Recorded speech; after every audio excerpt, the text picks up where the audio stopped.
Coming up, since the summer, all over England, flags have started appearing on lampposts, bridges and roundabouts, not because there's a major sports tournament or a national celebration, but because a coordinated group of far-right activists want, in their words, to take their country back. And they're trying to do it by raising tensions with a primitive display of St. George crosses and Union Jacks, or to put it more accurately, Union flags, all designed to intimidate and frighten anyone who's from outside the UK or whose skin colour is different to that of these flag shaggers. The Red Dragon in Wales and the Saltire and Lion Rampant in Scotland are also being misused in a similar way. The campaign is called Raise the Colours or Operation Raise the Colours, and beneath its patriotic branding and grassroots pretensions is something so much darker. Stay tuned. Operation Raise the Colours began earlier this year with right-wing activists quietly tying England flags to public infrastructure in the West Midlands, and usually without permission. They were also drawing the flags on roundabouts and other people's garden gates using crayons they hadn't yet eaten. Soon it spread to towns across the north and the Midlands, eventually turning up down here on the south coast, with parallels in Scotland and Wales too. But before we take a closer look at the rather unpleasant people behind the plot, please take a moment to like this video, check that you're subscribed and hit that notification bell for a heads up on new videos, especially if you're a channel member with early access. Raise the Flag supporters like to pretend it's patriotism and insist it's all just about loving their country and celebrating identity, and that if non-white people and foreigners find it intimidating or even frightening, well, that wasn't the intention. Honestly, they say, it's not meant to be a fairly obvious message to non-white, non-British people to, as the schoolboy Nigel Farage may have put it, to fuck off back to where they came from. If this really was just a bunch of people saying, I like flags, then fine. But that's not at all what it's about. There's nothing wrong with raising the Union Jack or other national symbols. It's not illegal to be proud to be English, Scottish, Welsh or even British. And it's also true that not everyone who's tied a flag to a lamppost is far right. The problem is that this whole campaign has been seeded and organised by people with long histories in the English Defence League, Britain First and other violent far-right extremist groups. Hope Not Hate have documented the involvement of both Tommy 10 Stephen Yaxley-Lennon and also Andrew Currien, also known as Andy Saxon. What is it with these people and their AKAs? Currien has been active on the extremist scene for years, previously having been jailed for his part in a racist death. The aim of these far-right organisations is simple. Like dogs pissing on lampposts, they use hyper-visible displays of Britishness to claim territory, to create a sense that certain streets, estates and neighbourhoods are theirs, to make migrants, minorities and anyone who doesn't fit their narrow idea of Britishness feel like outsiders in their own communities, in their own towns. A YouGov study published this month found that a majority of ethnic minority adults in the UK now associate the St. George's flag with racism rather than neutral patriotism. That's because far-right groups have spent years wrapping themselves in it. Council staff who try to remove the flags say they faced a wave of abuse online and in person.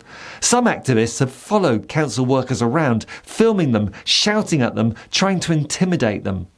Anti-racism campaigners in Glasgow said they experienced death threats when taking them down. The leader of Hertsmere Borough Council, Jeremy Newmark, who's Jewish, called elements of Operation Raise the Colours an attempt by a bunch of criminals, extremists and nonces to hijack our national flag. In response, Kai Cunningham and other members of neo-Nazi group White Vanguard put up Union Jacks outside a house that they falsely believed belonged to Newmark, describing him as a traitor and Zionist Jew. This is the opposite of patriotism. Because if you genuinely care about Britain, you don't drag its national symbols into a culture war. You don't turn a flag into a threat. And you absolutely don't hijack it to fuel racist intimidation. Far from honouring the flag, it's abusing it. The men and women who served this country, who died defending the country, who stood up to fascism and Nazism, didn't do so for their flag to be used as a prop for extremist right-wing posturing.